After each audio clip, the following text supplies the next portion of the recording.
आगे और जोर जोर से धाड़ने लगा था। दूसरी तरफ किन्मू जो कि जैसे तैसे तो उस जगह से उतरकर नीचे पहुंच गया था, लेकिन यहाँ पर वही सिचुएशन हो गई। आगे कुआं पीछे खाई, क्योंकि किन्मू जैसे उस बीच से बचते हुए नीचे की तरफ उतरता है, तभी अचानक वो अपने सामने दोबारा से उन्हीं 5 डिसाइपल्स को देखता है जो कि तैयार खड़े थे उस पर हमला करने के लिए। लेकिन इससे पहले कि वो कैप्टन यहाँ पर अपनी सोर्ड का इस्तेमाल करते हुए किन्मू पर हमला कर पाता, तभी अचानक वो टाइटन एप बीस्ट फौरन से इन लोगों के बीच में जोर से हाथ मारते हुए इन्हें दोनों को ही एक दूसरे से दूर हटा देता है, जिस इफेक्ट के कारण यहाँ उस कैप्टन के मुंह से तो खून निकल आया, लेकिन दूसरी तरफ किन्मू की बॉडी काफी ज्यादा स्ट्रॉन्ग है, इसलिए उसे ज्यादा इफेक्ट नहीं हुआ। यहाँ तभी अचानक वो लड़की भी फौरन से अपने कैप्टन के पास आकर कहती है कि क्या तुम ठीक हो, जिस पर वो लड़का जवाब देते हुए कहता है कि हाँ मैं ठीक हूँ, लेकिन ऐसा लगता है कि इस जगह का मालिक यही डिमोनिक टाइटन एप बीस्ट है, जो कि काफी ज्यादा गुस्से में इन लोगों पर भड़कते हुए इन लोगों को यहाँ से जाने के लिए बोल रहा था। दूसरी तरफ कैप्टन भी इस बात को अच्छे से जानता है कि हम सब लोग मिलकर भी इस एप को तो नहीं हरा सकते, जिस पर उसका साथी जवाब देते हुए कहता है फिर हम लोग क्या करें, क्या हम उस डेविल बॉय को यूं ही छोड़कर चले जाएंगे। ये सुनकर कैप्टन के साथ ही मौजूद वो लड़की उसे जवाब देते हुए कहती है कि मुझे तो लगता है कि अब तक वो डेविल बॉय मर चुका होगा, क्योंकि इस डिमोनिक एप के लास्ट अटैक की वजह से तो कैप्टन तक के मुंह से खून निकल आया। वो लड़का तो हो ही नहीं सकता कि वो इस अटैक को सर्वाइव कर पाया हो। जो सुनकर वो बड़ा सा डिमोनिक एप बीस्ट भी यहाँ पर किन्मू को चेक करने की कोशिश करता है, जहाँ पर किन्मू पहले तो मरने की एक्टिंग कर रहा था, जो देखकर उस डिमोनिक एप बीस्ट को काफी ज्यादा बुरा लगता है और वो इन लोगों से कहता है कि चलो अब ये लड़का मारा गया, अब यहाँ से दफा हो जाओ। फिर दूसरी तरफ वो लड़की यहाँ पर किन्मू को देखकर समझ गई थी कि ये मारा नहीं बल्कि ये एक्टिंग कर रहा है, इसलिए वो इसके बारे में जैसे ही डिमोनिक एप बीस्ट को बताने लगी, तभी अचानक किन्मू तेजी के साथ मूव करते वहाँ से भागने लगा, जो देखकर वो डिमोनिक एप बीस्ट भी धोखे की वजह से किन्मू पर हमला करना शुरू कर देता है। पर तभी अचानक हम देखते हैं कि किन्मू ने एक अजीब सी साइलेंट विसल बजाना शुरू कर दी, जो कि उससे पिछले डियर बीस्ट की मेमोरी से मिली थी। इस विसल को सुनकर हम देखते हैं कि वहाँ पर सेम एक डियर बीस्ट आ जाती है, जो कि आते साथ ही खून के आंसू रोना शुरू कर देती है। साथ ही साथ उसने भी साइलेंट विसल करना शुरू कर दिया और वो डिमोनिक एप बियर को सब कुछ बता देती है कि कैसे इन लोगों ने मेरी जुड़ को खत्म कर दिया। जो बात जानकर तो उस डिमोनिक एप बीस्ट को काफी ज्यादा गुस्सा आ गया था और वो गुस्से के साथ इन लोगों को घूरने लगा, जिस पर वो वॉरियर्स भी घबराते हुए कहता है कि वो लोग डिजर्व करते थे मरना और वैसे भी ये सब कुछ उस डेविल बॉय की वजह से हुआ। लेकिन दूसरी तरफ वो डिमोनिक एप बीस्ट कुछ भी सुनने के लिए तैयार नहीं था और वो फौरन से इन लोगों पर हमला करना शुरू हो जाता है, जहाँ वो सोर्ड सेक्स के डिसाइपल खुद को बचाते हुए कह रहे थे कि जरूर ये उसी लड़के की चाल होगी, शुरू से लेकर अब तक उसने जानबूझकर हमें इस जाल में फंसाया। पहले वो उस झुंड में खुद गया था ताकि हम उन डियर्स को जान से मार डाले, उसके बाद वो इस डिमोनिक एप बीस्ट के पास आ गया ताकि इससे पता चल जाए और ये हम पर हमला कर दे, जो बात असल में कुछ हद तक सच भी थी, क्योंकि किन्मू यही सब प्लान कर रहा था और साथ ही साथ उसे अब ग्रैनी सी की फिक्र भी होने लगी थी, क्योंकि वो खुद का पीछे इन डिसाइपल से तो छुड़वा चुका, लेकिन अब जल्द से जल्द उसे अपने बाकी के ग्रैंडपास के पास जाना होगा ताकि वो लोग ग्रैनी सी की मदद कर सके। पीछे की तरफ हम देखते हैं कि ग्रैनी सी जो कि उन 5 एल्डर्स के साथ फाइट कर रही थी, उससे उल्टा किन्मू की फिक्र हो रही है, क्योंकि ये 5 एल्डर्स वहाँ से ग्रैनी सी को किन्मू के पीछे जाने भी नहीं दे रहे थे। और अचानक ही हम देखते हैं कि लीडर के हुक्म पर बाकी के चारों ने भी मिलकर वहाँ पर एक powerful sword elemental formation create करना शुरू कर दी, जिसका इस्तेमाल करते हुए इन लोगों ने अपने मल्टीपल सोर्ड्स का इस्तेमाल करते हुए ग्रैनी सी पर हमला करना शुरू कर दिया। ग्रैनी सी भी दूसरी तरफ अपनी नीडल टेक्निक का इस्तेमाल करते हुए उनमें से कई सारे अटैक्स को तो ब्लॉक कर लेती है, पर चूँकि वो काफी ज्यादा थक चुकी थी, इसलिए अचानक ही हम देखते हैं कि कुछ सोर्ड्स उनका सीना छींटते हुए अचानक से उनकी बॉडी के आर पार हो गए, जो देखकर तो वो 5 एल्डर्स बहुत ही ज्यादा खुश हो जाते हैं कि आखिरकार हमने कर दिखाया। पर अचानक ही उन लोगों को एक बहुत ही बड़ा झटका लगा, क्योंकि वो तो सिर्फ एक जाल था जो कि ग्रैनी सी ने इन लोगों के लिए बचाया है। असली ग्रैनी सी तो तेजी के साथ इन सब लोगों के पीछे बहुत ही फास्टली मूव करते हुए इन पर अपने नीडल अटैक चल देती है, जिसका इस्तेमाल करते हुए इन 5 के 5 एल्डर्स को हवा में लटका देती है। यहाँ पर उनका लीडर सवाल करते हुए कहता है कि आखिर तुमने ये कैसे किया, तुम तो सच में एक डिमोनिक कल्ट की लेडी हो जिसने जानबूझकर शुरू में खुद को कमजोर दिखाया और जैसे हमें लगा कि हम जीत गए, तभी तुमने पूरी की पूरी बाजी पलट दी और हमें अपनी जाल में फंसा लिया। जो सुनकर ग्रैनी सी धीरे धीरे उसी लीडर की तरफ बढ़ते हुए कह रही थी कि बहुत अरसा हो गया मैंने किसी इंसान की स्किन से कपड़े नहीं बनाए, लेकिन लगता है कि आज मुझे मौका मिल ही जाएगा। जो सब कहते हुए ग्रैनी सी अपने सीजर को लेकर जैसे उस लीडर के पास आई, अचानक हम देखते हैं कि उसने अपने मुंह में एक ट्रेजर छुपा कर रखा हुआ था, जिसका इस्तेमाल करते हुए फौरन से ग्रैनी सी पर हमला कर देता है। ये ट्रेजर 1000 सोर्ड्स में कन्वर्ट होकर फौरन फौरन से ग्रैनी सी पर एक रिवर की तरह अटैक करने लगा, जिस ट्रेजर से कोई भी नहीं बच सकता। इसीलिए वो लीडर खुश होते हुए यहाँ पर ग्रैनी सी से कह रहा था कि अब तक तो तुम्हारा वो डेविल बॉय मर चुका होगा, जल्दी मैं भी तुम्हें उसी तक पहुँचा दूंगा, फिक्र मत करो। जो सुनकर दूसरी तरफ ग्रैनी सी उन 1000 स्वॉर्ड से खुद को बचाने की कोशिश कर रही थी, जबकि ये लीडर इसी तरह इवल्स की तरह हंसता जा रहा है। इसके बाद सीन शिफ्ट होकर दूसरी तरफ यहाँ सोर्ड सेट के उन्हीं 5 डिसाइपल पर आ गया, जो कि उस डिमोनिक एप बीस्ट से खुद को बचाने की हर एक मुमकिन कोशिश कर रहे थे। और जब वो लोग भागते भागते उस डिमोनिक एप की टेरिटरी से बाहर आ गए तो वो डिमोनिक एप इन लोगों को फॉलो करना बंद कर देता है। ये लोग यहाँ पर अपनी जान बचाकर काफी ज्यादा खुश हो गए, पर साथ ही साथ इन्हें बहुत ही ज्यादा गुस्सा आ रहा था कि एक बच्चे ने इन्हें जाल में फंसा दिया। इसीलिए ये लोग किसी भी हाल में उस बच्चे की जान लेना चाहते हैं। जो सुनकर वो लड़की जवाब देते हुए कहती है कि फिक्र मत करो, वो चाहे जितना मर्जी दूर चला जाए वो हमसे बच नहीं पाएगा, क्योंकि मैंने उस पर अपने मैजिकल सिल्क से टैग किया हुआ है, वो जहाँ पर मर्जी जाए मैं उसे ट्रैक कर लूंगी। और यहाँ पर भी बिल्कुल ऐसे वही लोगों को किन्मो की लोकेशन मिल गई थी, जिस वजह से ये लोग एक बार फिर से किन्मो के पीछे रवाना हो गए। दूसरी तरफ किन्मो जो कि भागते भागते उन लोगों से काफी ज्यादा दूर निकल चुका था, वो अपने मन में कह रहा था कि आजकल के लोग कितने कमीने हैं, क्योंकि देखो तो सही मुझे डेविल बुलाने वाले ये शरीफ इंसान कितनी बेरहमी के साथ मासूम डियर बीस्ट का कत्ल कर सकते हैं, जैसे कि इन लोगों को कोई भी फर्क नहीं पड़ता। ये सब सोचते हुए अचानक से किन्मो के सामने एक बहुत बड़ा फ्लाइंग बीस्ट आ जाता है, जो कि फिलहाल उड़ने की तैयारी कर रहा था, क्योंकि अंधेरा होने वाला है। जो देखकर दूसरी तरफ किन्मो ने भी फौरन से उसी बीस्ट को फॉलो करना शुरू कर दिया। और भागते भागते वो अपने मन में सोचता है कि ये बिल्कुल भी अच्छा नहीं हुआ, उन 5 के साथ उलझते हुए मुझे काफी ज्यादा समय लग गया, अब मैं रात होने से पहले अपने विलेज में नहीं पहुंच पाऊंगा। और ये सब कहते हुए अचानक से उसे अपनी ग्रैनी सी की बातें याद आ गई, जहाँ ग्रैनी सी ने किन्मो से कहा था कि कभी भी अंधेरे में रात को बाहर मत निकलना, हमारे विलेज को तो ये स्टोन स्टैचूज प्रोटेक्ट कर रहे हैं, लेकिन फिर भी अगर गलती से तुम किसी दिन बाहर रह जाओ और तुम्हारे पास इतना वक्त ना हो कि तुम वापस विलेज आ सको, तो वहाँ पर तुम्हें जो भी बीस्ट दिखाई दिए उन बीस्ट को फॉलो कर लेना, क्योंकि डाजू कॉन्टिनेंट में जितने भी बीस्ट है उन्हें पता है कि रात को उन्हें सर्वाइव करने के लिए किस रेलिक में जाना होगा। तुम भी उन बीस्ट को फॉलो करते उन्हीं रेलिक्स में जा सकते हो, क्योंकि वहाँ भी बिल्कुल हमारे विलेज की तरह स्टोन स्टैचूज होंगे जो कि उन्हें डार्कनेस से प्रोटेक्ट करते हैं। जो सारी बातें किन्मो ने याद कर ली थी, और यहाँ आज के दिन यही बातें किन्मो के काम आने वाली है, क्योंकि वो देख पा रहा था कि अंधेरा होने की वजह से कई सारे बीस्ट उसी रैली की तरफ बढ़ रहे हैं, जो कि इन लोगों का हाइट, लेकिन वो भी इन लोगों के पीछे पीछे जाने लगा। लेकिन यहाँ भागते भागते किन्मो की हालत काफी ज्यादा खराब हो चुकी थी, क्योंकि उसके बोन और ऑर्गन्स काफी बुरी तरीके से डैमेज हो चुके हैं, और फिलहाल उसके पास रुकने का भी वक्त नहीं था कि वो रुककर गाइडिंग स्किल का इस्तेमाल करते हुए खुद की वाइटल एनर्जी को इनहेंस कर ले। और इसलिए हम देखते हैं कि किन्मो ने भागते भागते अपने गाइडिंग स्किल का इस्तेमाल करना शुरू कर दिया, जिसकी वजह से उसे एक न्यू चीज पता लगी कि अगर मैं भागते भागते अपने गाइडिंग स्किल का इस्तेमाल करूँ तो मेरी वाइटल एनर्जी 30% ज्यादा तेजी के साथ रिकवर होगी, और साथ ही साथ किन्मो की स्पीड भी पहले से काफी ज्यादा इनहेंस हो जाती है, जो कि स्पीड बढ़ते बढ़ते इतनी ज्यादा हो चुकी थी कि अचानक किन्मो खुद को अपने सोल सी में पाता है, जहाँ उसे अपने सामने एक हिडन ट्रेजर दिखाई दे रहा था। लेकिन किन्मो उस हिडन ट्रेजर तक नहीं पहुँच सकता, क्योंकि साथ ही साथ वहाँ पर एक इनविजिबल वॉल भी थी, जिस पर किन्मो अपनी सारी एनर्जी को इकट्ठा करते हुए पानी की लहर की तरह इस्तेमाल करते हुए हमला करने की कोशिश करता है, लेकिन वो इनविजिबल दीवार टूटने का नाम ही नहीं ले रही थी।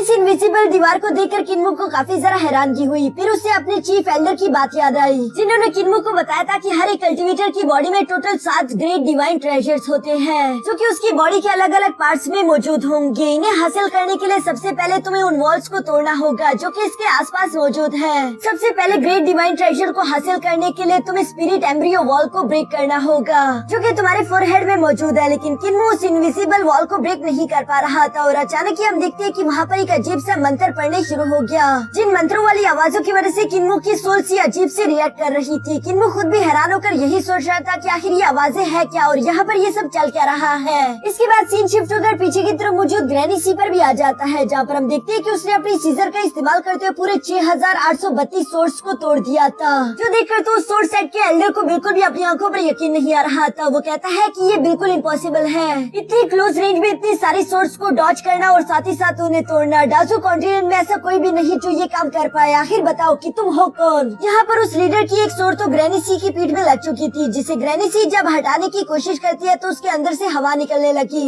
इसीलिए वो एल्डर समझ जाते हैं कि अच्छा, यानी कि ये तुम्हारी असली बॉडी नहीं है बल्कि तुमने किसी और की स्किन पहन रखी है। जबकि साथ ही साथ हमें ग्रैनी सी की बदलती हुई आवाज भी सुनाई दी, जो कि एक जवान लड़की की लग रही थी। जिस आवाज को पहचानते हुए वो लीडर सरप्राइज होकर कहता है कि नहीं, ये नहीं हो सकता, क्या तुम डीमन क्लैन की क्वीन हो। जिस पर दूसरी तरफ ग्रैनी सी गुस्सा होकर जवाब देते हुए कहती है कि तुम लोगों ने मेरे कपड़े खराब कर दिए, और ये कहती वो अपनी नीडल टेक्निक का इस्तेमाल करते हुए उन लोगों के टुकड़े टुकड़े कर देती है। जबकि ये कहने के बाद ग्रैनी सी वहाँ साइड की तरफ देखते हुए कहती है कि चलो बाहर भी आ जाओ। और मुझे बताओ कि आखिर तुम कितनी देर से यहाँ पर मौजूद हो, तुमने क्या देखा और क्या सुना। असल में वो तो ग्रैंडपा क्यूजी था जो कि इस वक्त काफी ज्यादा घबराया हुआ है। वो ग्रैंडपा सी को जवाब देते हुए कहता है कि नहीं नहीं, मैं तो अभी यहाँ पर पहुँचा, मैंने कुछ नहीं सुना। जो सुनकर ग्रैनी सी भी मुस्कुराकर जवाब देते हुए कहती है कि चलो ये तो अच्छा हुआ, अगर तुमने कुछ नहीं सुना तो इसमें तुम्हारी ही भलाई है। दूसरी तरफ ग्रैंडपा क्यूजी भी मुस्कुराते मुस्कुराते ग्रैनी सी के पास आकर कहता है कि बेशक मैंने तुम्हारी बातें तो नहीं सुनी, लेकिन मैंने बहुत अरसे पहले एक कहानी जरूर सुनी थी, डीमन कल्ट के किंग टियानसिंग की कहानी, जो कि वैसे तो काफी ज्यादा समझदार था, लेकिन जब वो बूढ़ा हुआ तो उसने कुछ बेवकूफी बड़ी हरकतें करना शुरू कर दी। पहले उसने एक लड़की से शादी करते उसे अपनी डीमन क्वीन बना लिया था, लेकिन वो वहाँ पर रुका नहीं। उसे जैसी एक और खूबसूरत लड़की दिखी उसने उससे भी शादी कर ली। फिर दूसरी रात की शादी को ही उसकी पहली बीवी ने उसे असैसिनेट करवा दिया और उसके डेविल कॉर्ड्स चुरा लिए, जिसके बाद से ही वो डीमन क्वीन लापता है और डीमोनिक सेक्स लगातार उसकी तलाश कर रही है, लेकिन किसी को भी उसके बारे में कोई मालूमात नहीं मिली। ग्रैंडपा क्यूजी की ये सारी बातें सुनकर ग्रैनी सी भी मुस्कुराकर जवाब देती हुई कहती है कि वैसे जब मैं जवान थी तो ऐसी सेम एक कहानी के बारे में मैंने भी सुना था। वो एक सबसे महान चोर की कहानी थी जो कि बहुत ही ज्यादा तेज था। उसने खुद के लेग्स को इतना हार्डली ट्रेन किया था कि वो गॉड्स के लेवल पर पहुंच जाए। वैसे तो उसकी रफ्तार को कोई भी मैच नहीं कर सकता था, लेकिन एक दिन उसने एम्परर की यांग किंगडम डिस्क चुराने की कोशिश करी और ये बात जब एम्परर को मालूम हुई तो उसने धोखे से उस आदमी को पकड़कर उसकी एक गॉडली लेग काट डाली। लेकिन वो चोर रुका नहीं, बल्कि वो वहाँ से कैसे तैसे खुद की जान बचाकर निकल गया और साथ ही साथ एम्परर की डिस्क ऑफ यांग भी गायब थी। मैंने सुना कि उस चोर की वो लेग अभी भी एम्परर के पास है। वो इंतजार कर रहा है कि कब वो चोर उससे दोबारा मिले ताकि वो उसकी लेग उसे वापस कर सके। जो सब कहते हुए ग्रैनी सी वहाँ से धीरे धीरे जाने लगी, इसलिए मास्टर क्यूजी वहाँ उसके पास आते हुए कहता है कि देखो देखो, हम सबके कुछ न कुछ तो राज है, लेकिन हम चूंकि एक ही विलेज से बिलोंग करते हैं इसलिए हमें एक दूसरे का ख्याल रखना चाहिए। और फिक्र मत करो, आज के बाद से मैं अंधा भी हूँ और मैं बोल भी नहीं सकता, मेरा मुंह हमेशा बंद रहेगा, मैं कसम खाता हूँ। दूसरी तरफ ग्रैनी सी उसे कहती है कि अपनी बकवास करना बंद करो, मैं सिर्फ चाहती हूँ कि किन्मो को मेरे इस राज के बारे में पता ना चले। वैसे किन्मो को ही मैंने भेजा था ताकि वो तुम्हें बुला सके। इस वक्त वो है कहाँ पर? जो सुनकर तो ग्रैंडपा क्यूजी कहता है कि तुमने क्या कहा? किन्मो की मुलाकात तो मुझसे नहीं हुई, मुझे तो बस फाइटिंग का शोर शराबा दिखाई दिया, इसलिए मैं जितना तेजी के साथ हो सके वहाँ से भागता हुआ फौरन यहाँ पर आ गया। ये सुनकर तो ग्रैंडपा क्यूजी और ग्रैनी सी दोनों ही किन्मो के लिए काफी ज्यादा परेशान हो गए थे कि वो अभी तक विलेज नहीं पहुँचा और रात भी होने वाली है, इसलिए वो लोग तेजी के साथ वहाँ से भागने लगे। दूसरी तरफ सीन शिफ्ट होकर यहाँ किन्मो पर आ गया, क्योंकि बेशक अपने सोल सी के अंदर मौजूद स्पिरिट एम्ब्रियो वॉल को ब्रेक करने में तो नाकामयाब रहा, लेकिन इसके बावजूद भी वो तेजी के साथ वहाँ से भागता भागता उसी सेफ लोकेशन की तरफ जा रहा था जहाँ पर वो आज की रात गुजार सके, क्योंकि जल्दी डार्कनेस होने वाली है। दूसरी तरफ वो 5 डिसाइपल्स भी अब किन्मो को फॉलो करते करते वहाँ पर पहुँच गए थे, जिन्होंने किन्मो को देख लिया और इन लोगों को भी पता था कि डार्कनेस में ये जगह खतरनाक हो जाती है, इसलिए ये लोग वेट कर रहे थे कि किन्मो आखिर किस जगह पर जाकर छुपेगा ताकि हम लोग भी वहाँ पर रात को सरवाइव कर सके। दूसरी तरफ किन्मो जो कि पहाड़ी के ऊपर से देख रहा था कि नीचे मौजूद तरह तरह की बीज सीधा सीधा यहाँ से एक रैली की तरफ ही बढ़ रहे हैं, जो कि उस डार्कनेस की तरफ ही था और अंदर से काफी ज्यादा तेज रोशनी निकल रही थी, इसलिए किन्मो समझ गया कि जरूर यही वो रेलिक होगा जहाँ पर हम लोग आज की रात गुजार पाए। इसलिए किन्मो भी तेजी के साथ छलांग मारते हुए फरत से उन्हें बीज के साथ मिलते हुए उसी रैली की तरफ बढ़ने लगा, क्योंकि अंदर से गोल्डन एनर्जी चमक रही थी, जिस एनर्जी को किन्मो पहचानता है क्योंकि उसके विलेज के स्टोन स्टैचूज के अंदर से भी बिल्कुल सेम एनर्जी रिलीज होती है। किन्मो जब यहाँ पर ये सब सोच ही रहा था तभी अचानक उसकी नजर वहाँ डार्कनेस पर पड़ गई, जो कि इस वक्त बहुत ही ज्यादा करीब आ चुकी है। इसलिए हम देखते हैं कि वो खुद की रफ्तार को और भी ज्यादा बढ़ाते हुए उन्हें बीच पर कदम रखकर जंप करते हुए तेजी से उसी रैली के अंदर इंटर हो गया, जबकि दूसरी तरफ पीछे मौजूद ये 5 डिसाइपल्स काफी ज्यादा लेट हो चुके थे। वो अपनी पूरी कोशिश करते हैं कि ये लोग जल्द से जल्द रैली तक पहुँच पाए, लेकिन तब तक काफी ज्यादा देर हो चुकी थी, क्योंकि हम देखते हैं कि उन 5 में से 2 डिसाइपल तो डार्कनेस के अंदर फंस गए, जिनमें से सामने वाले को जब कैप्टन हाथ से पकड़कर अपनी तरफ खींचने की कोशिश करता है तो इन लोगों को सिर्फ उस वॉरियर का कंकाल ही देखने को मिला, जिसे देखकर तो वो लड़की जिसका नाम चिंग था वो काफी ज्यादा घबरा गई और डर के मारे वो जोरदार चीख लगा देती है। ये सब कुछ असल में इस डार्कनेस की वजह से हुआ, जो कि कर्स है। इसके अंदर जो भी जानदार आएगा वो पूरी तरीके से कंकाल में बदलकर मारा जाएगा। दूसरी तरफ कैप्टन यहाँ चिंग को शांत कराते हुए कहता है कि हमारे दोनों भाई जाबाज की मौत मरे, और वैसे भी ये सारी की सारी गलती उस डेविल बॉय की है जो कि जानबूझकर हमें डार्कनेस में यहाँ घसीट कर ले आया। वो इस डार्कनेस के कर्स को अच्छे से जानता था और वो जानबूझकर हम लोगों की जान लेना चाहता था। जो सुनकर तो अब किन्मो भी गुस्सा होते हुए इन लोगों के सामने आकर कहता है कि आखिर तुम लोग इस तरह से हर बार मुझ पर इल्जाम कैसे लगा सकते हो? वो मैं नहीं जो कि तुम लोगों को फॉलो कर रहा हूँ, बल्कि असल में तुम लोग ही मेरा पीछा नहीं छोड़ रहे थे, और अब जब तुम लोगों ने अपने 2 भाइयों को गवा दिया तो उसका इल्जाम भी मुझ पर लगा दोगे। यहाँ किन्मो की ये बातें सुनकर तो कैप्टन का साथी गुस्सा होते हुए कहता है कि कैप्टन अभी हम क्यों ना इस बंदे को जान से मारकर अपने भाइयों का बदला ले ले। ये कहते हुए वो वॉरियर अपनी तलवार निकालने ही वाला था, लेकिन अचानक उसे कैप्टन रोकते हुए समझाता है कि नहीं ऐसा मत करो, क्योंकि हम देखते हैं कि वहाँ पर मौजूद सारे के सारे 20 गुस्सा होकर इन्हीं लोगों को देख रहे थे, क्योंकि यहाँ पर असल में लड़ना मना है। वैसे तो बाहर ये 20 भी एक दूसरे का शिकार करते हैं, लेकिन यहाँ पर कोई भी किसी की जान नहीं लेगा, यही रूल है। इसलिए इन लोगों को मजबूरन रूल मानना पड़ा, जिस वजह से वहाँ पर मौजूद सारे के सारे 20 भी शांत होकर आगे की तरफ बढ़ने लगे। ये देखकर किन्मो काफी ज्यादा हैरान हो गया। उसे ग्रैनी सी ने ये बात तो बताई थी कि 20 कैसे अमन में भी रह सकते हैं, और आज के दिन उसने ये चीज अपनी आंखों से भी देख ली। साथ ही साथ उसे आज के दिन इस बात का भी अंदाजा हो गया कि इंसानों से ज्यादा अमन के साथ तो 20 आपस में रह सकते हैं। दूसरी तरफ सीन शिफ्ट होकर यहाँ डिसेबल विलेज पर आ जाता है, जहाँ पर हम देखते हैं कि ग्रैंडपा क्यूजी ने तो पूरा की पूरा विलेज चांद मारा,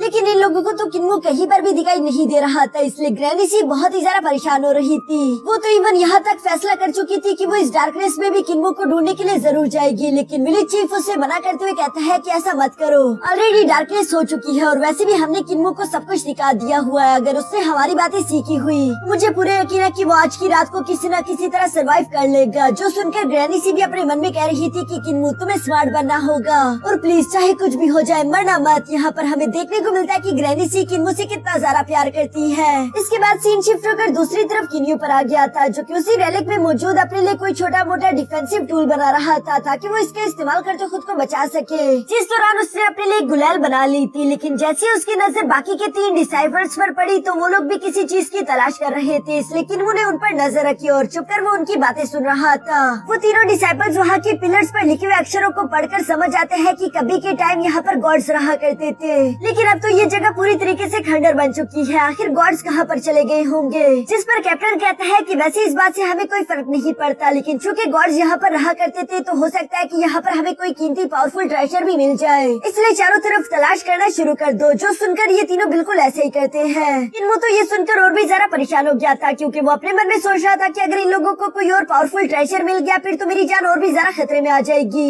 यहाँ किन्मो ये सब सोचते हुए अभी परेशान हो ही रहा था, तभी अचानक हम लोगों को चिंग की एक दोबारा से चीख सुनाई देती है, जो सुनकर तो कैप्टन और उसका दूसरा पार्टनर भी तेजी के साथ भागते हुए फौरन से वहाँ पर आ गए, और वो सवाल करते हुए कहते हैं कि चिंग क्या हुआ? तभी अचानक इन लोगों को अपने सामने बहुत सारे स्केलेटन्स देखने को मिलते हैं, जो कि बिल्कुल एक सेम पैटर्न में बैठे हुए मेडिटेशन कर रहे थे। इन्हें ये समझ नहीं आ रहा था कि आखिर ये सारे के सारे लोग मरे कैसे होंगे, क्योंकि ये सारे स्केलेटन्स तो बन गए, इनकी मौत की वजह क्या होगी, और ये लोग आखिर एक जगह पर एक साथ ऐसे क्यों बैठे हुए होंगे? लगता है जिस भी चीज ने इन्हें मारा होगा उसने बिल्कुल भी इन्हें पलक झपकने का टाइम तक नहीं दिया होगा। किन्मो भी इन लोगों पर दूर से नजर रख रहा था, लेकिन दूसरी तरफ हम देखते हैं कि इन तीनों डिसाइपल्स ने देखा कि वहाँ पर मौजूद जितने भी स्केलेटन्स हैं उनके हाथों में कई सारे कीमती ट्रेजर्स मौजूद थे। जो ट्रेजर्स देखकर चिंग अपने कैप्टन से कहती है कि बिग ब्रदर ये देखो यहाँ पर इतने सारे ट्रेजर्स मौजूद है, और इन सब में से ये गोल्डन कलर का पर्ल काफी ज्यादा कीमती लग रहा है। मुझे नहीं लगता कि हमारे पूरे सेट में भी इतने ज्यादा कीमती ट्रेजर्स मौजूद होंगे, इसकी कीमत तो मिलियंस में हो सकती है। हम लोग अगर ये ट्रेजर्स लेकर वापस चले गए तो हम लोग बहुत ज्यादा अमीर हो जाएंगे, इवन कि अपना सेट तक शुरू कर सकते हैं। यहाँ इन तीनों के दिल में लालच आ चुकी थी, जबकि कैप्टन भी कहता है कि लगता है कि आज गॉड्स हम पर कुछ ज्यादा ही मेहरबान है, और साथ ही साथ उसे थोड़ा बहुत डर भी लग रहा था। इसलिए वो अपने दूसरे साथी से कहता है कि जाओ और वो डिवाइन पर्ल लेकर मेरे पास आ जाओ, जो ना चाहते हुए भी उस लड़के को यहाँ कैप्टन की बात माननी पड़ी। दूसरी तरफ हम देखते हैं कि किन्मो को तो ये सब देखकर बहुत ही ज्यादा गुस्सा आ रहा था। वो कह रहा था कि देखो तो सही ये किस तरह की शरीफ इंसान है। पहले तो ये लोग गॉड्स की इतनी ज्यादा इज्जत करते हैं और दिखावा कर रहे हैं कि हम उनसे इतना ज्यादा डरते हैं, लेकिन साथ ही साथ ये लोग गॉड्स की ही रेलिक में चोरी करने से बाज भी नहीं आ रहे। इन्होंने तो पूरा फैसला कर लिया था कि अगर इन लोगों ने यहाँ से चोरी करने की कोशिश की तो मैं इन पर हमला कर दूंगा, लेकिन दूसरी तरफ हम देखते हैं कि वो वॉरियर डरते डरते जैसे उन स्केलेटन्स के पास गया ताकि वो उनके हाथ से डिवाइन पर्ल ले सके, तभी अचानक वो स्केलेटन हल्का सा हिला, और वो इस बारे में अपने बाकी के साथियों को भी डरकर पीछे हटते हुए बताता है। लेकिन यहाँ कैप्टन उसकी बात का यकीन नहीं कर रहा था। वो बताता है कि ये स्केलेटन्स है, भला ये मूव कैसे कर सकते? तुम डरो नहीं, हम भी यहाँ पर तुम्हारे साथ हैं। और ये कहते हुए वो दोबारा से उससे डिवाइन पर्ल लाने को बोलता है, लेकिन इस बार वो जैसे ही उस डिवाइन पर्ल को छूने की कोशिश करता है अचानक वहाँ पर कुछ टेंटिकल जमीन से निकले और तेजी के साथ वो उस वॉरियर को जकड़ लेते हैं, जो कि उसकी बॉडी को दबाते दबाते उसे पूरी तरीके से पिचक देते हैं। ये देखकर तो उसके बाकी के दोनों ब्रदर एंड सिस्टर्स काफी ज्यादा घबरा चुके,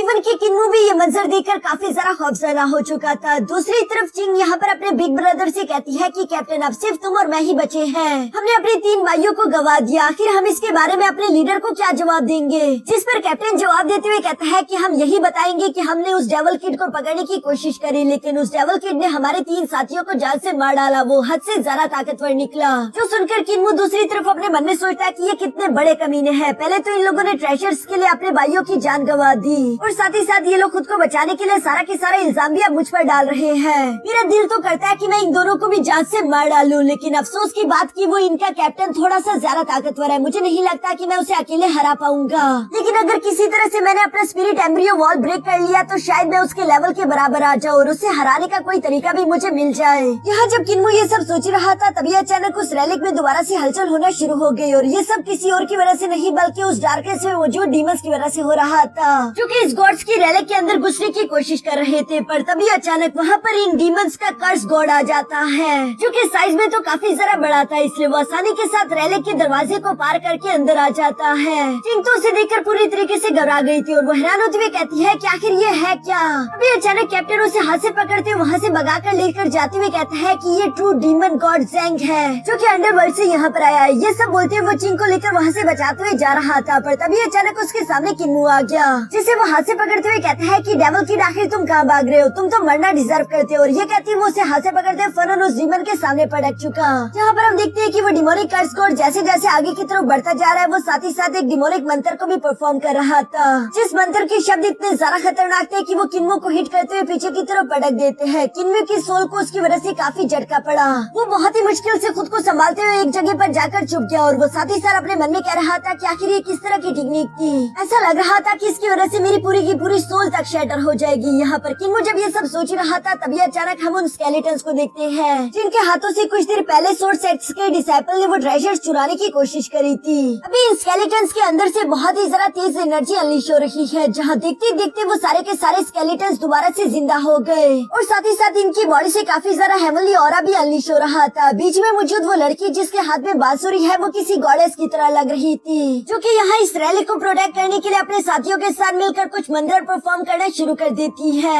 दूसरी तरफ चिंग उस गॉडेस को देखकर हैरान होते हुए अपने कैप्टन से सवाल करके पूछती है कि हमारे लीडर ने तो कहा था कि सारे के सारे गॉड्स डाजू कॉन्टिनेंट से जा चुके, लेकिन अब हम ये अपने आंखों के सामने क्या देख रहे हैं, गॉडेस जो कि इन डीमंस के खिलाफ इन लोगों को प्रोटेक्ट करने के लिए फाइट कर रही है, ऐसा कैसे हो सकता है। जिस पर कैप्टन जवाब देते हुए कहता है कि ये गॉड्स नहीं है बल्कि ये उनकी रिमेनेंट है जो कि अभी भी डीमंस के खिलाफ फाइट कर रहे हैं, तुम ज्यादा बातें मत करो। हम देखते हैं कि वो गॉडेस हेवनली डिवाइन मंत्र का इस्तेमाल कर रही थी ताकि वो दूसरी तरफ उन डीमंस को यहाँ से दूर रख सके, जबकि दूसरी तरफ से वो डीमन गॉड्स की स्पिरिट भी बिल्कुल डिमोनिक मंत्र का इस्तेमाल कर रही थी और इसी तरह एक तरफ से डिमोनिक मंत्र और एक तरफ से हेवनली गॉड्स के मंत्र एक दूसरे से टकरा रहे थे। यह हेवनली डिवाइन गॉड्स के मंत्र सुनकर किन्मो अपने मन में सोचता है कि आखिर ये कैसे हो सकता है। ये मंत्र तो बिल्कुल वैसे ही सेम मंत्र है जो कि मेरे स्पिरिट एम्ब्रियो वॉल को प्रोटेक्ट कर रहा है। लगता है कि मैं कोई डीमन हूँ जिसे गॉड्स ने सील करके रखा हो। मुझे लगता है कि यही सही मौका है अपने स्पिरिट एम्ब्रियो वॉल को ब्रेक करने का। इसीलिए वो इन दोनों मंत्र्स के बीच में जाकर बैठ जाता है, जहाँ एक साइड पर तो उससे डिमोनिक मंत्र जाकर हिट कर रहे थे और दूसरी तरफ से उसे हेवनली गॉड्स के मंत्र हिट कर रहे थे। किन्मो बीच में बैठा कल्टीवेशन तो कर रहा था, पर साथ ही साथ उसे ये सवाल भी सताया जा रहा है कि क्या वो कोई डीमन है,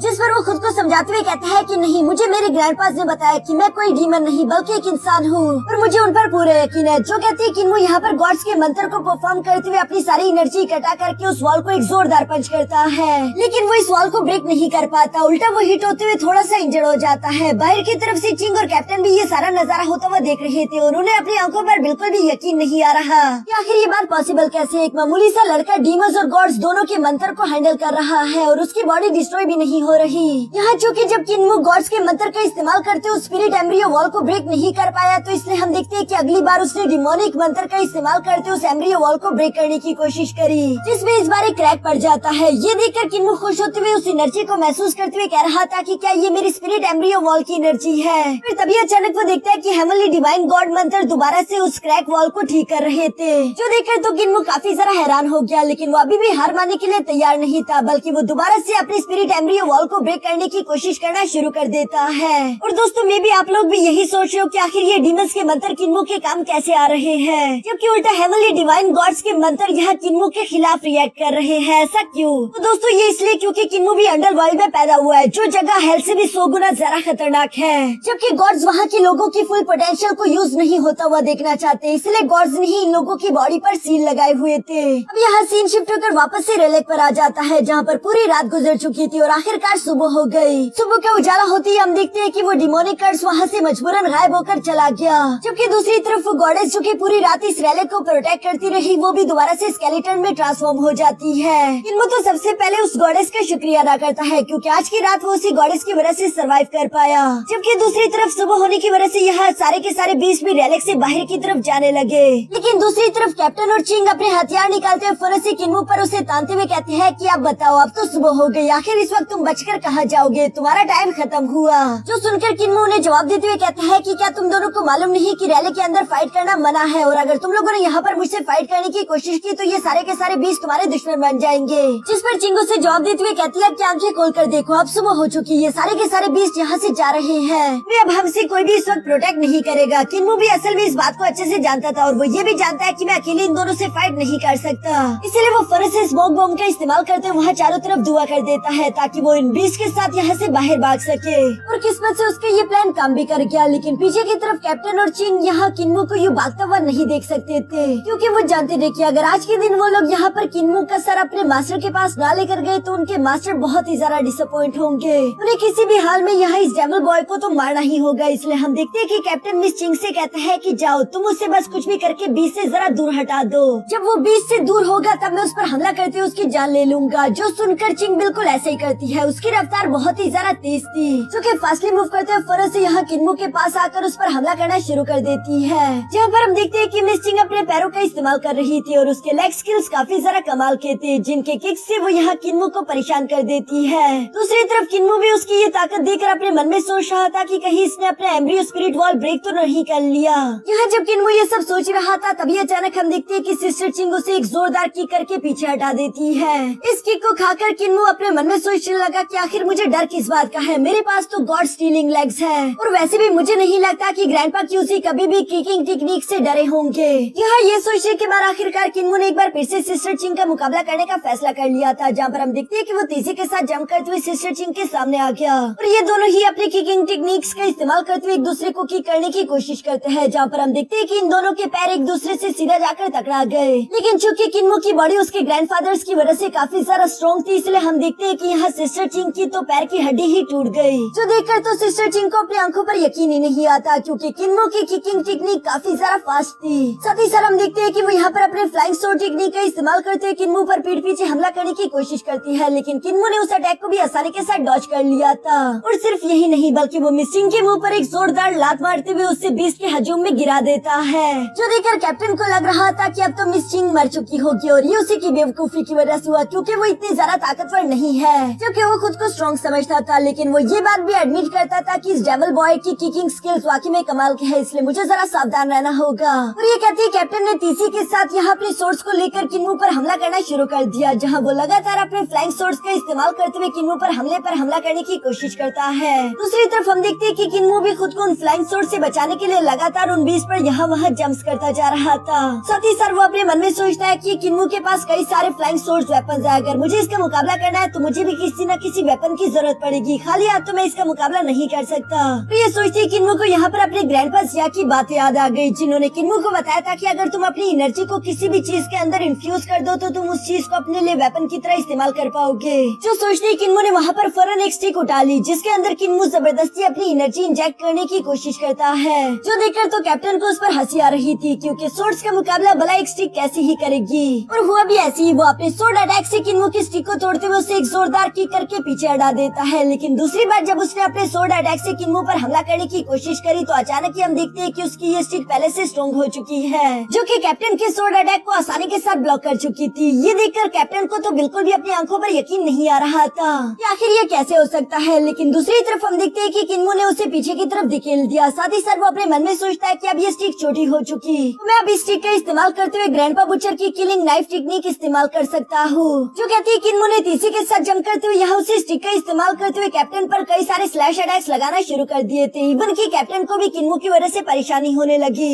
इसी डर से कि कहीं वो हार ना जाए, हम देखते हैं कि कैप्टन ने फौरन वहाँ पर अपने मल्टीपल सोर्ड समन कर लिए, जिन सारे के सारे फ्लाइंग सोर्ड्स को वो अकेले ही कंट्रोल करते हुए किन्मू पर हमला करना शुरू कर देता है। लेकिन दूसरी तरफ हम देखते हैं कि किन्मू अकेले ही इतने ज्यादा मल्टीपल सोर्ड्स अटैक को एक स्टिक से ब्लॉक करता जा रहा था, जहाँ पर उसके स्लैश करने की रफ्तार धीरे धीरे तेज से तेज होती जा रही थी। ये देखकर तो वो कैप्टन भी सरप्राइज हो गया, इवन कि वो किन्मू के मूव्स पर नजर भी नहीं रख पा रहा था। दूसरी तरफ हम देखते हैं कि किन्मू की यहाँ स्ट्राइक करने की रफ्तार इतनी ज्यादा तेज हो चुकी थी कि वो उन मल्टीपल सोर्ड्स को तो ब्लॉक करता ही करता है, जबकि साथ ही साथ वो तीसरे से कैप्टन के पास आकर उसे भी हिट करते हुए उस बीच से नीचे की तरफ पटक देता है। और सिर्फ यही नहीं बल्कि कि किन्मू ने अचानक से जंप करते हुए यहाँ कैप्टन की रीढ़ की हड्डी पर हमला करते उसे तोड़ दिया। दूसरी तरफ कैप्टन को ये देखकर अपनी आंखों पर यकीन नहीं आ रहा था। वो अपने मन में सोच रहा था कि ये बहुत ही सारा बेइज्जती वाली बात होगी। एक कमजोर बच्चे ने सिर्फ एक मामूली स्टिक का इस्तेमाल करते हुए मुझे हरा दिया। मैं इस तरह से हार नहीं मान सकता। लेकिन दूसरी तरफ किन्मू भी रुकने वाला नहीं था। वो कभी उसके हाथ की हड्डी तोड़ देता तो कभी उसके पैर की, और इसी तरह तो कभी उसके पैर की। और इसी तरह एक लंबी फाइट के बाद हम देखते हैं कि किन्मू ने यहाँ पर कैप्टन की हालत बहुत ही ज्यादा खराब कर दी थी। उसके मुंह से, उसके आंख से हर जगह से खून निकलता आ रहा था।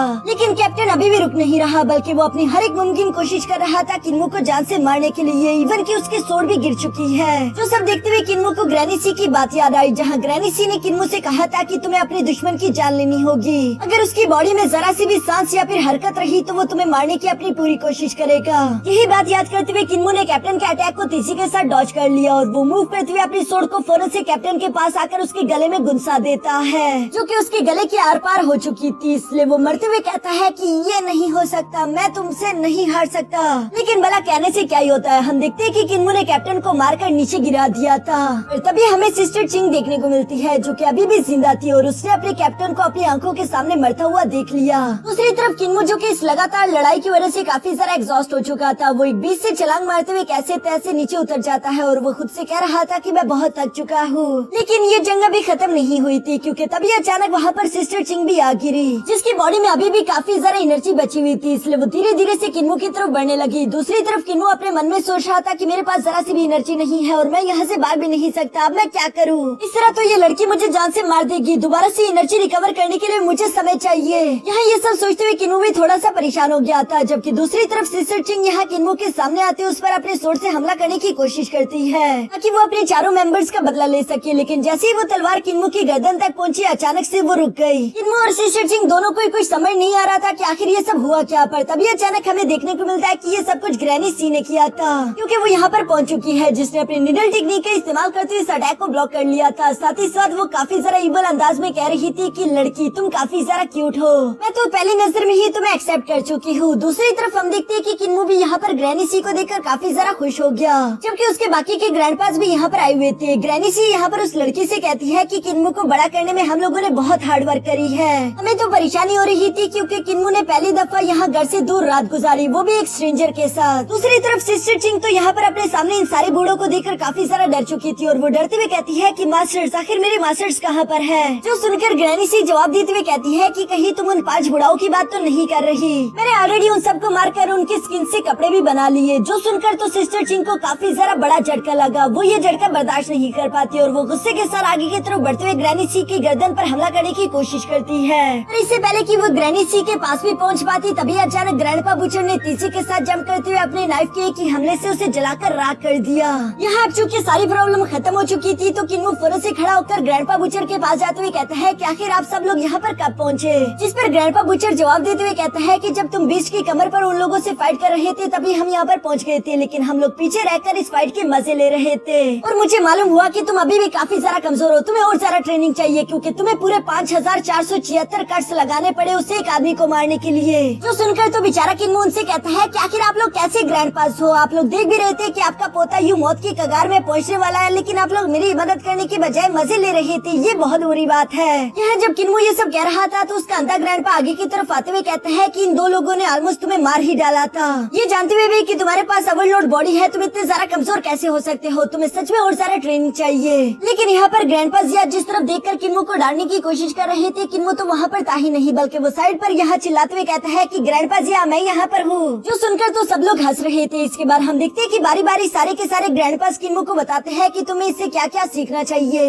आज की फाइट से यकीनन तुमने बहुत कुछ सीखा होगा। जो सब सुनकर किन्मू उदास होते हुए कहता है कि हाँ, मुझे अंदाजा हो गया कि मुझे और ज्यादा सख्त ट्रेनिंग करनी चाहिए। लेकिन ग्रैनी सी यहाँ किन्मू पर ज्यादा दबाव नहीं डालती, बल्कि वो किन्मू से कहती है कि वैसे तुमने काफी अच्छा परफॉर्म किया। ये जानते हुए भी कि तुम्हारी कल्टीवेशन उन लोगों से लो है, लेकिन इसके बावजूद भी तुम घबराए नहीं, बल्कि डटकर उनका मुकाबला किया और उन्हें जान से भी मार डाला। इवन कि तुम अभी तक जिंदा हो और उनमें से कोई नहीं। तुम्हें खुद पर प्राउड होना चाहिए। वैसे भी एक न एक दिन तुम अपनी ओवरलोड बॉडी तो एक्टिवेट कर ही लोगे। उसके बाद यकीनन तुम गॉड्स में से सबसे ज्यादा पावरफुल गॉड बनोगे। जो सुनकर किन्मू एक बार फिर से एक्साइटेड होते हुए कहता है कि हाँ, मैं जरूर अपनी ओवरलोड बॉडी एक्टिवेट करूंगा, उसके लिए चाहे मुझे जो मर्जी करना पड़े। और ये कहती है किन्मू फौरन से ग्रैंडपा मास्क के पास आकर उससे सवाल करते हुए कहता है कि क्या आपके पास स्पिरिट बीस्ट ब्लड है, जिसे किन्मू लेकर फौरन से पी जाता है। और ये करने के बाद वो वो विली चीफ को बताता है कि विली चीफ, क्या मैं आपको बताऊं कि मैंने अपने गाइडिंग स्किल को एक न्यू तरीके से इस्तेमाल करना सीख लिया, जिससे मैं अपनी कल्टीवेशन और अपनी एनर्जी रिकवरी और ज्यादा फास्ट कर सकता हूँ। ये सुनकर ग्रैनी सी सवाल करते हुए पूछती है कि वो कैसे। इस पर किन्मो जवाब देते हुए कहते हैं कि भाग कर प्रैक्टिस करते हो, और ये कहती है किन्मो ने तेजी के साथ भागना शुरू कर दिया, जबकि साथ ही साथ वो अपने गाइडिंग स्किल को भी प्रैक्टिस कर रहा था। और इसी वजह से हम देखते हैं कि उसकी सारी की सारी एनर्जी दोबारा से रिकवर हो रही थी, जो देखकर ये सारे के सारे ग्रैंडपास तो काफी ज्यादा हैरान थे। वो लोग भी किन्मो को फॉलो करने लगे और वो आपस में सोच रहे थे कि अभी कुछ देर पहले किन्मो की हालत ऐसी थी कि वो खड़ा भी नहीं हो पा रहा था, लेकिन सिर्फ थोड़ा सा स्पिरिट ब्लड बीज पीने के बाद वो अपनी एनर्जी इतनी तेजी के साथ रिकवर कर लेगा, ये हमने बिल्कुल भी एक्सपेक्ट नहीं किया था। और ये बात भी देखने की काबिल है कि किन्मो ने तो अभी तक अपना स्पिरिट एम्ब्रियो वॉल भी ब्रेक नहीं करा, लेकिन इसके बावजूद भी वो इतना सारा ताकतवर कैसे है। यकीनन सच में उसके पास ओवरलोड बॉडी है। दूसरी तरफ हम देखते हैं कि किन्मो जो कि भागते भागते अपनी एनर्जी रिकवर कर रहा था, साथ ही साथ वो उसी डिमोनिक मंत्र को भी पढ़ने शुरू कर देता है, जिसकी वजह से किन्मो के फेस पर डिमोनिक मार्क्स आने लगे और वो एक बार फिर से अपने सोल सी के अंदर पहुंच गया, जहां किन्मो याद करता है कि जब मैं लास्ट दफा गॉड्स और डीमन दोनों के मंत्र का इस्तेमाल कर रहा था तो मैंने देखा कि डीमंस के मंत्र मेरे लिए काम कर रहे हैं। इसलिए किन्मो ने डिमोनिक मंत्र का इस्तेमाल करते हुए अपने स्पिरिट एम्ब्रियो वॉल को ब्रेक करने की कोशिश करी, जिसमें वो नाकामयाब हो जाता है। किन्मो को अंदाजा हो गया था कि शायद वो कोई न कोई डीमन है और उसकी बॉडी में लगा हुआ ये गॉड सील बहुत ही ज्यादा स्ट्रॉन्ग है, लेकिन इस बात से क्या ही फर्क पड़ता है, अगर वो डीमन भी हुआ तब भी वो अपनी डिमोनिक पावर्स का अच्छाई के लिए इस्तेमाल करेगा। लेकिन फिलहाल अभी के लिए किन्मो अपने मन में सोच रहा था कि उसे कुछ न कुछ करके अपने इस डिमोनिक मंत्र को और भी ज्यादा ताकतवर करना होगा, ताकि मैं स्पिरिट एम्ब्रियो वॉल को ब्रेक कर सकूं। यही कहते हुए किन्मो के मन में एक जबरदस्त आइडिया आ गया। वो अपने मन में सोचता है कि क्यों न मैं भागते भागते गाइडिंग स्किल और साथ ही साथ इस डिमोनिक मंत्र तीनों का एक साथ इस्तेमाल करूं, इससे शायद मेरा काम बन जाएगा। जो कहते हैं किन्मो बिल्कुल ऐसे ही करने लगा और इसी वजह से हम देखते हैं कि किन्मो ने वहाँ पर पानी में एक बहुत बड़ा एनर्जी ब्लास्ट कर दिया था, जिसे दूर से विलेज चीफ भी देखकर हैरान होते हुए कहते हैं कि आखिर वो क्या था। ऐसी एनर्जी तो मैंने गॉड्स और डीमंस की जंग में ही महसूस करी है। और इसी के साथ हमारा ये एपिसोड यहीं पर खत्म हो गया।